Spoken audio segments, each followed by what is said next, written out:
Several months ago, there was a pro-Trump gathering, I guess you could call it, out in Nevada.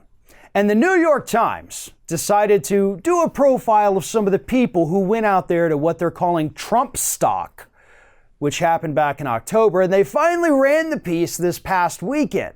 And what they're telling us, based on what was told to them by the people at Trump stock, was that if the president doesn't win re-election in 2020, they are absolutely prepared to launch another civil war to stand up for their cult leader.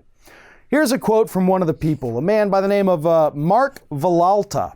He said, "Nothing less than a civil war would happen if Trump's not reelected. I don't believe in violence, but I'll do what I gotta do." And as he said that, according to the New York Times, the man put his hand on his handgun that he had holstered to his hip.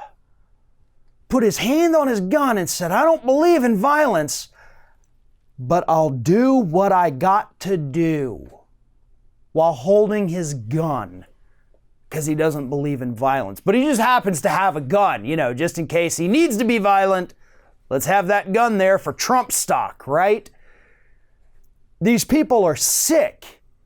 These people are deranged, and these people need mental health help. These people should not be allowed to be walking around in society right now. They should be put under an involuntary psychiatric hold until doctors can determine whether or not they actually do pose a threat to the rest of the people in this country. You don't reach and grab your gun and say, "I'll do what I gotta do," if you're a normally well-functioning human being. But that is what this one person did, threatening a civil war, not if Trump is impeached, but if he's just not reelected. That's dangerous, and that is demented. And it gets a little bit worse here, too. Another guy by the name of Guy Decker had this to say. He said, "They label us white nationalists or white supremacists. There's no such thing as a white supremacist, just like there's no such thing as a unicorn. We're patriots." And then the New York Times pointed out that this guy had also already been arrested for making terrorist threats here in the United States. So these people are not harmless. They are not just a couple of, people making these idle threats. They've been arrested for making threats like this because the threats were found to be credible. These aren't the kinds of stories we can take lightly. These aren't the kind of stories we can laugh at and say, "Oh, they're probably just kidding," just like all those Democrats who said, "I'm going to move to Canada if Bush wins, and then I'm going to move to Canada if Trump wins." They didn't actually move to Canada, so why should we believe that these people are actually going to start a civil war? Well, because we've seen too much. We have seen what happens with these psychotic Donald Trump supporters when they take the president a little bit too literally. They load up a van with explosives and weapons and head over to CNN's office. We've seen these things happen. We know that these people aren't necessarily just making idle threats.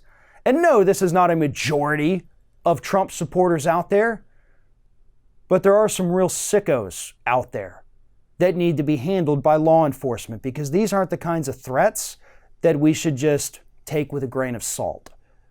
If somebody grabs their gun and says, "I don't believe in violence, but I'll do what I gotta do if Trump's not reelected," that is probably the kind of person that shouldn't be allowed to have a gun in this country. We have a democratic process in this democratic republic of ours. You get the votes, you get the Electoral College votes, you win.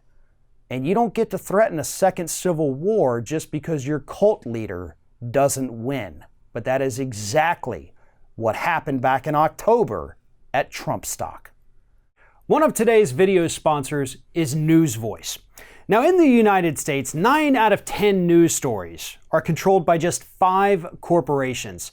Unbiased news with different perspectives is very difficult to find, and that's where NewsVoice comes in.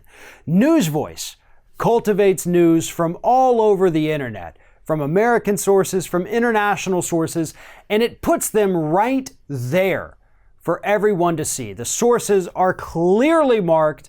The political bias is out the window. They have summaries written by a team of editors and journalists to let you know exactly what to look for. And right now, if you go to newsvoice.com/ring, sign up and use this. It is an incredibly valuable resource for people interested in keeping up with the unbiased news of the day to understand what's really happening in this world. News Voice is a site that I have started going to regularly. I love the sources. I love the fact that they label everything clearly. And even better than that is that once you get into a story, if it's something you like, if it's something you're interested, or if you want to know more information about it, they have additional sources ready to go. They also have a phenomenal feature where you can basically create your own version of Spotify meets Audible, and they will read you the news stories from your feed.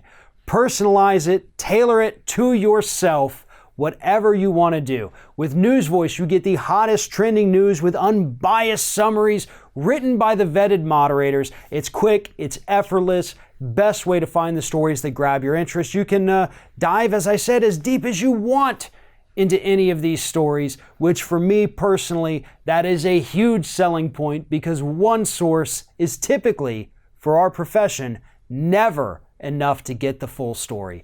So again, newsvoice.com/ring. Sign up today.